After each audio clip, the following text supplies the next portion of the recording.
ఒకళ్ళు వాళ్ళ ఇంట్లో పూజకి పిలిచారు. సో, ఇండియన్ అవుట్‌ఫిట్ దిగేసుకొని, ఫ్రెండ్ నెగేసుకొని పూజకెళ్ళిపోయాను. ఇదొచ్చేసి 7 శనివారాల వ్రతం అంట. మీలో ఎంతమందికి తెలుసు ఈ వ్రతం గురించి? శనివారం అంటే వెంకటేశ్వర స్వామి రోజు. సో, ఇది కూడా వెంకటేశ్వర స్వామి వ్రతము. అండ్ హైలైట్ ఏంటంటే ఫుడ్ ఐటమ్స్ అన్నిటిని యూజ్ చేసి వెంకటేశ్వర స్వామిని డిజైన్ చేశారు.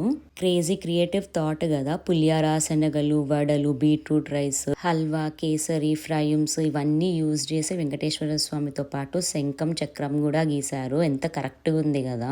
ఈ థాటే నాకు చాలా క్రేజీగా అనిపించింది. అంటే ఈ వ్రతం చేసినప్పుడు ఖచ్చితంగా ఇలా చేస్తారా? లేకపోతే ఇది వీళ్ళ క్రియేటివిటీయా? నాకు ఐడియా లేదు. మీకు ఎవరికైనా తెలిస్తే చెప్పండి. దాని తర్వాత అందరం హారతి ఇచ్చేసి ఇంకా లంచ్ స్టార్ట్ చేసాము. లంచ్ లో హైలైట్ అరిటాకు భోజనం. ఒక పెద్ద అరిటాకు కూడా తీసుకొచ్చారు. వెంకటేశ్వర స్వామి చేయడానికి యూజ్ చేసిన ఫుడ్ ఐటమ్స్ అన్నిటిని కూడా ప్రసాదం లాగా కలిపేశారు. రిటర్న్ గిఫ్ట్ లో పసుపు కుంకుమ ప్యాకెట్, ఫ్రూట్, పువ్వు ఇంకా వెజిటబుల్ చాప్. యూస్ఫుల్ గిఫ్ట్ అనిపించింది.